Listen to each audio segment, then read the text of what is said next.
My name is Jennifer Hayes, 35 years old, an interior designer who built my own path in Tulsa, Oklahoma. It was a Tuesday night when my phone buzzed with a text from Mom that stopped me cold. "Don't call or come over. We're done." My heart sank, but I didn't cry or beg. I typed back 2 words. Got it. That was it. Years of pouring my heart and money into my family, covering Mom's medical bills, bailing out my brother's debts, keeping their restaurant afloat, gone in one text. I'd always been the odd one out, the one who chose design over their family business, the one they never saw as enough. But that text, it was a line in the sand. I wasn't going to chase them. By midnight, my phone was blowing up. Missed calls, voicemails, texts piling in. Mom's number flashed again and again, then my brother's, even Dad's. They were panicking, and I could guess why. I'd been their safety net for years, and now I was done. What happened next flipped everything I thought I knew about my family upside down. Stick around to hear how it all unraveled. If you've ever felt pushed out by family, hit that like button, drop a comment with your story, and subscribe to catch the rest of this wild ride. Growing up in Tulsa, our family seemed like the perfect American dream. My father ran a chain of restaurants, a local legend who turned a single diner into a thriving business. Mom gave up her banking career to stand by his side, managing the home and smoothing over his rough edges. My brother Brandon, 4 years younger, was the golden child, the one they pinned their hopes on to carry the family legacy. Me, I was Jennifer Hayes, the odd one out dreaming of spaces and colors, not menus and profit margins. From early on, Dad made it clear what he expected. "The restaurants are our future," he'd say at dinner, his voice heavy with authority. "You'll learn the business, Jennifer." But I wasn't drawn to grease-stained aprons or balancing books. I wanted to design interiors, homes, places where people felt alive. By high school, I was sketching floor plans in notebooks, imagining sleek offices and cozy living rooms. When I told Dad I wanted to study interior design, he laughed. "That's a hobby, not a career," he said, his tone sharp enough to cut. Mom stayed quiet, her eyes darting away, already choosing sides. At 17, I applied to a top art school in Chicago. The acceptance letter came, and I was over the moon. But Dad's reaction crushed me. "If you're not joining the restaurants, you're on your own," he said, arms crossed. No tuition, no support. Mom nodded along, her silence louder than words. Brandon, barely 13, smirked like he'd won something. I felt like an outsider in my own home, their favoritism toward him already carving a divide. I worked 2 jobs, waitressing and tutoring, to cover what scholarships didn't. Late nights, endless shifts, and a mountain of student loans got me through. Dad never asked how I managed, and Mom's occasional "I'm proud of you" felt hollow when she'd turn around and gush over Brandon's half-hearted attempts at helping with the restaurants. He could do no wrong, even when he skipped classes or botched orders. I remember one Christmas when I was home from college, Brandon forgot to lock up one of the restaurants in a break-in cost thousands. Dad brushed it off. "He's learning," he said, while I got a lecture for missing a family dinner to finish a design project. The distance grew. Dad's focus was always on Brandon, the son who'd inherit the empire, no matter how little he cared. Mom followed Dad's lead, her warmth reserved for him. I tried to stay close to her, calling on weekends, sharing my sketches, but her responses were short, distracted. "Brandon's helping at the restaurant," she'd say like it was a badge of honor. I wanted to scream, "What about me?" But I swallowed it, thinking one day they'd see my worth. By the time I graduated, the rift was undeniable. I'd built a name for myself in Tulsa, designing boutique hotels and upscale homes. But at family gatherings, it was always about the restaurants. "When are you joining us?" Dad would ask like my career didn't exist. Brandon would chime in, joking about my fancy drawings, and Mom would smile, never defending me. Their favoritism wasn't just a feeling. It was a wall, and I was on the wrong side of it. Looking back, those years set the stage for everything that followed. I kept trying to prove myself to earn a place in their world. But the harder I pushed, the clearer it became. They'd chosen Brandon, and I was just the backup plan they didn't want.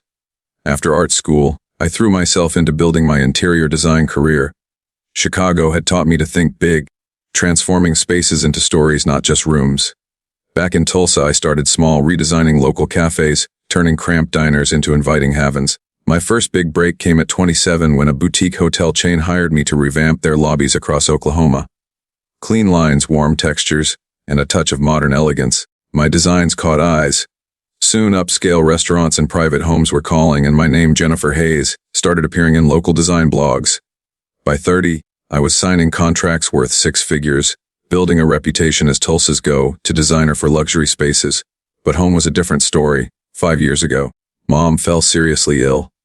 The doctors didn't sugarcoat it. Her treatment would cost tens of thousands, maybe more. Dad's restaurants were struggling with rising costs, and insurance barely covered the basics. I didn't hesitate. I wired money for her hospital bills covering specialist visits and medications.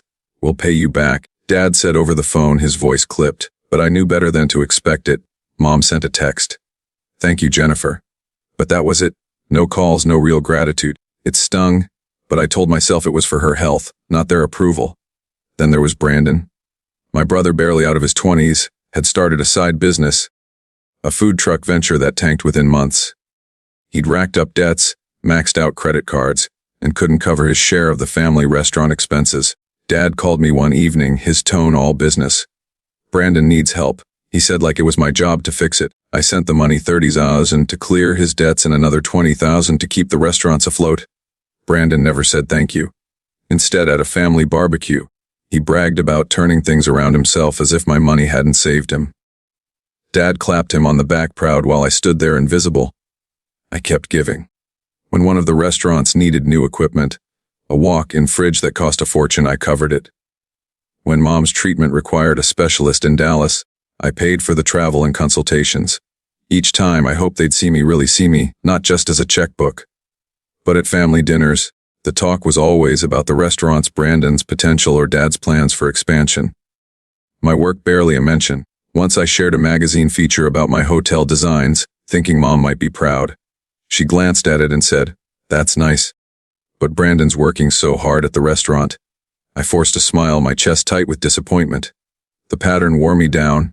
I'd call Mom to check in, hoping for a real conversation, but she'd pivot to Brandon's latest idea or Dad's stress. Dad never asked about my projects, only calling when they needed something.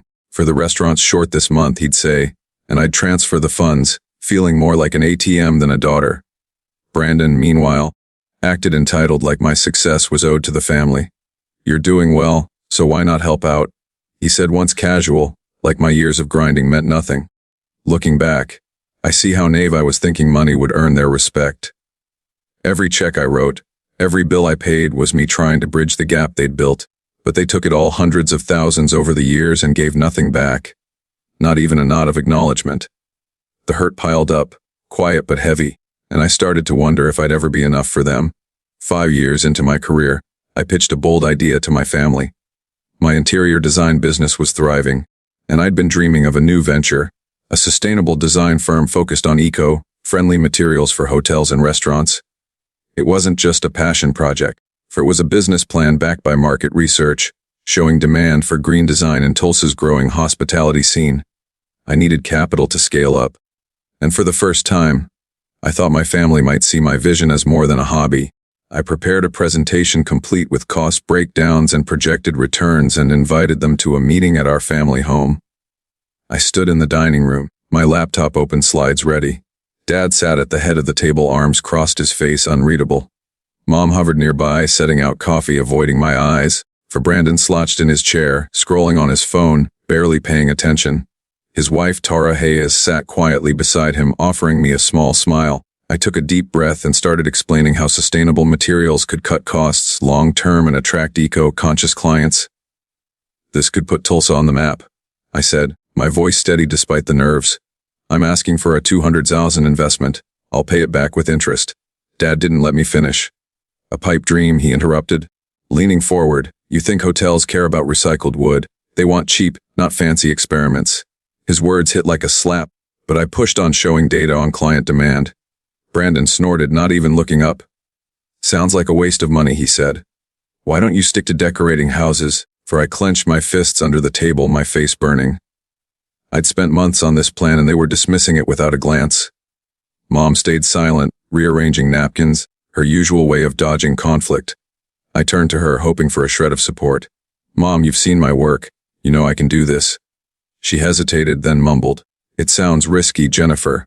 The restaurants are what we know." Her words stung worse than Dad's. I'd paid for her treatments, kept their business afloat, and still I was the outsider. Tara spoke up, her voice soft but clear. I think it's innovative, she said, glancing nervously at Brandon. Sustainability is a big deal now. For a moment I felt a spark of hope, but Brandon shot her a look and she shrank back, saying nothing more. Dad waved a hand, cutting off the discussion. We're not throwing money at this, he said. Brandon's working on a new restaurant location. That's our priority. Brandon smirked like he'd won a competition I didn't know I was in. I tried one last time. This isn't a handout, I said, my voice rising. It's an investment with returns. I've built my career from nothing. You know I'm good for it. Dad shook his head. You chose your path, Jennifer. The family business comes first, Brandon added. Maybe if you helped out at the restaurants, we'd take you seriously. I wanted to scream. I'd given them hundreds of thousands, bailed them out repeatedly, and they still saw me as a kid with a sketchbook. The room felt smaller, the air thick with their dismissal. I packed up my laptop, my hands shaking. Tara caught my eye as I left, mouthing I'm sorry, but it didn't help. Driving home, I replayed their words, each one a reminder that I'd never be enough. Dad's focus was on Brandon always. Brandon, no matter how many times I proved myself, Mom's silence was just as bad. Her loyalty tied to Dad's vision. Even Tara, who saw potential in my idea, couldn't stand up to them. That night I sat alone in my apartment staring at my business plan. I'd poured everything into it, just like I'd poured everything into my family. But their rejection wasn't just about money. It was about me. They didn't believe in me, and that hurt more than I could admit. I didn't know it then, but that meeting was the beginning of the end. One evening after a family dinner, I overheard something I wasn't meant to. The table was cleared, and I'd stepped into the kitchen to grab my jacket, planning to head home. Tara lingered near the sink, her hands fidgeting with a dish towel. She glanced around, then pulled me aside, her voice barely a whisper. Jennifer, there's something you need to know, she said, her eyes darting toward the dining room where Dad and Brandon were talking. Brandon's been taking money from the restaurants. Thousands. It's why they're struggling. My stomach dropped. I knew the restaurants were in trouble, but I thought it was just bad business. He's been skimming for years, Tara added, her voice shaking. I found receipts, hidden accounts. He's lying to your parents. I stood frozen, processing her words. Tara looked terrified, like she'd just betrayed her own husband. Before I could respond, I heard Dad's voice rise from the next room. I crept closer, staying out of sight behind the doorway. He was talking to Mom, their voices low but sharp. We need to finalize the will. Dad said, his tone firm. Brandon's the only one keeping this family together. Jennifer's off doing her own thing. She doesn't care about us. My heart pounded. Mom murmured something I couldn't catch, then said, she's given us so much, Stephen. Dad cut her off. Money, not loyalty. Brandon's our legacy. We'll leave the restaurants to him. I felt like the air had been sucked out of the room. They were cutting me out, erasing me from their future after everything I'd done. I slipped out the back door, my mind racing. All those years paying Mom's medical bills, bailing out Brandon, saving their restaurants, and they saw me as disloyal. I drove home in a haze, replaying Terrera's confession and Dad's words. Brandon's theft explained the constant cash shortages, the late vendor payments I'd covered. And yet they were choosing him, rewarding him. The betrayal burned, but I wasn't ready to confront them. Not yet. The next morning my phone buzzed with a text from Mom. Don't call her, come over, we're done. The words hit like a punch. I stared at the screen, my hands trembling.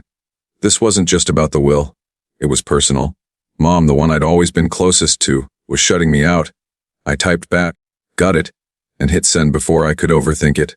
My fingers hovered over the call button, but I stopped. No more chasing, no more pleading.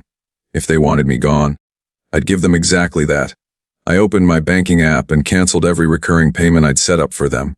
Mom's medical expenses gone. Brandon's debt payments stopped. For the restaurant's utility bills, no longer my problem. I'd spent over $300,000 keeping them afloat, hundreds of hours working to fund their lives, and they'd thrown it back in my face. Cutting those ties felt like shedding a weight I'd carried for years, but it also hurt. I wasn't just cutting off money. I was letting go of the hope that they'd ever see me.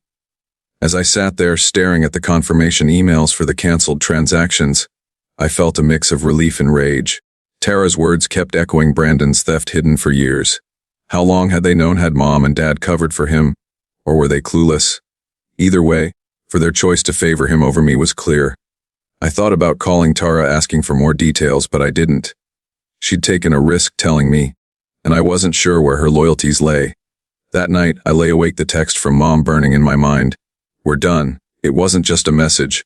It was a declaration. They'd chosen their side and I wasn't on it. But I wasn't the same girl who'd begged for their approval. I'd built my life without them. And now I'd protect it. Their betrayal had lit a fire in me, and I wasn't going to let it burn me down.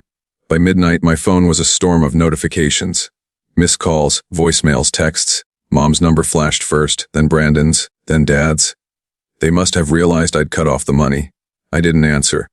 I sat on my couch staring at the screen, each buzz tightening the knot in my chest. After years of being their safety net, I'd pulled the plug and they were unraveling. Brandon's first voicemail was venomous. You think you can just walk away, Jennifer? He spat. You're selfish, leaving us high and dry like this. Selfish. I nearly laughed. I'd paid off his debts and propped up the restaurants, and he had the nerve to call me selfish. His next message was worse. You'll regret this, he said, his voice low. Well, take legal action if we have to.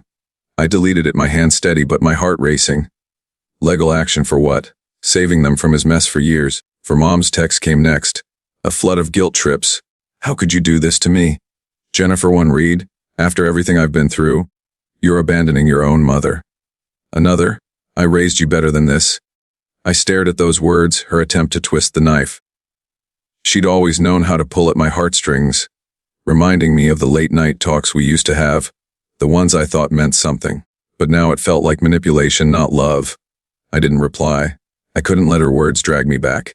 Dad's call came at 1:00 a.m. I let it go to voicemail, his voice booming through the speaker. Jennifer, you need to fix this, he said like I was an employee who'd botched an order. The restaurants can't survive without your help. You owe us that much. Owe them I'd given over 300,000 years of my life, and they'd cut me out of their will. Dismissed my career, chosen Brandon despite his lies. I saved the voicemail not out of guilt, but as a reminder of who they were. By morning, the messages kept coming. Brandon sent another text. You're tearing this family apart. This is on you. I could picture him pacing, blaming everyone but himself for the hole he'd dug. Tara called once, but didn't leave a message. I wondered if she felt caught in the middle, knowing what Brandon had done, but too scared to speak up again. Mom's next voicemail was softer, almost pleading. Jennifer, please, she said, her voice cracking. We're family. You can't just turn your back on us. I wanted to believe she meant it, but her text, we're done, still burned in my mind. Family didn't write you off like that. Dad's second call came that afternoon. I picked up thinking maybe, just maybe he'd admit they were wrong. Instead, he launched in. You're putting your mother's health at risk, he said. Her treatments aren't cheap, and the restaurants are bleeding. You need to step up. Not a word about the will, Brandon's theft, or their betrayal. I gripped the phone, my voice calm but cold. I've stepped up for years, Dad. I'm done. He paused, then said, You'll change your mind when you see what this does to us. I hung up, my resolve hardening. The barrage didn't stop, for Brandon's next message threatened to expose me, whatever that meant. Everyone will know how you betrayed us, he wrote. I rolled my eyes. Betrayed them. After I'd carried their weight for years, Mom sent another text invoking memories of my childhood. Remember when I helped you with your first sketches? She wrote. I've always been there for you. But she hadn't been. Not when I needed her to stand up for me. Not when they laughed at my dreams. I stayed silent through it all. Each message, each call was a desperate grab to pull me back into their chaos. But I saw it clearly now. They didn't want me, just my money. I checked my bank account, confirming the canceled payments. No more covering Mom's medical bills. No more bailing out Brandon. No more saving Dad's restaurants. I'd spent years trying to earn their respect. But respect wasn't what they offered. It was control, and I was done giving it to them. By the end of the week, their panic had only grown. Their words, angry, pleading, threatening, piled up. But I didn't waver. I'd made my choice not out of spite but survival. I wasn't their ATM anymore. I was Jennifer Hayes, and I was done being their backup plan. A week later, I met them at a Tulsa cafe. I'd agreed to one last conversation, not to reconcile, but to close the door for good. The air was thick with tension as I walked in, spotting Dad, Mom, and Brandon at a corner table. Tara wasn't there. She'd texted me an apology saying she couldn't face the fallout. I sat down, my posture straight, my resolve unshaken. I wasn't the same Jennifer who'd begged for their approval years ago. I started with the truth. I sold my sustainable design project, I said, my voice steady. A national firm bought it for $100 million. Their eyes widened, but I didn't pause. I built that from scratch without your help. Despite your doubts, Dad's jaw tightened. Mom looked down and Brandon shifted uncomfortably. I leaned forward. I gave you everything. Money, time, I trust. And you threw it away. Chose Brandon over me, even after he stole from you. I didn't mention Tara's name, protecting her secret. Brandon's face reened. You're lying, he snapped. You're just jealous, trying to tear us down. I didn't flinch. The receipts don't lie, Brandon. I know what you did. Mom's hand flew to her mouth, but she didn't speak, for Dad's voice was sharp. You don't get to judge us, he said. You walked away from the family business. I laughed a bitter sound. I walked away. You pushed me out, Dad. You cut me from your will. Called me disloyal. Mom tried her usual tactic, her voice soft and pleading. Jennifer, we're your family. You can't turn your back on us now. I met her eyes, unflinching. You turned your back first, Mom. That text, we're done, was your choice. She flinched, tears welling, but I wasn't swayed. I'm done being your safety net, I said. I deserve respect, not manipulation. If you can't give that, we're finished. Brandon scoffed. You think you're better than us? You'll come crawling back. I shook my head. No, Brandon. I won't. I stood my chair scraping the floor. This is it, I said. No more money, no more calls, no more chances. Dad's face hardened. You'll regret this, Jennifer, he said, echoing Brandon's threat from a week ago. I didn't respond. I walked out the cafe door, swinging shut behind me, my heart heavy but free. I didn't look back. A year later, I heard the fallout through mutual friends. The family restaurants went bankrupt, for unable to survive without my financial support. Brandon faced legal trouble. Vendors sued him when his hidden accounts came to light, exposing years of theft. Mom and Dad retreated into a quiet, isolated life, their legacy in ruins. Tara, I learned, had left Brandon, starting fresh somewhere else. I didn't reach out. That chapter was closed. I moved forward, pouring my energy into my design firm. The sale of my project gave me the freedom to expand, hiring a team, taking on international clients. My life wasn't perfect, but it was mine. Built on my terms, not theirs. I found peace in setting boundaries, in choosing myself over a family that never chose me. The pain of their betrayal lingered, but it no longer defined me. Looking back, I learned something vital. Respect starts with yourself. I spent years trying to earn their love, thinking I had to prove my worth. But no amount of money or sacrifice could change how they saw me. Setting boundaries wasn't selfish. It was survival. It taught me to value my own worth, to walk away from those who don't. I hope you listening to this story take that to heart. Family isn't an obligation to endure pain. It's a bond that should lift you up. If it doesn't, you have the right to let go. Thank you for staying with me through this journey. It wasn't easy to share, but it's my truth. I'd love to hear your thoughts. Have you ever had to set boundaries with family? Drop a comment below and let's talk. Your stories matter, and I'm grateful for every one of you who listened.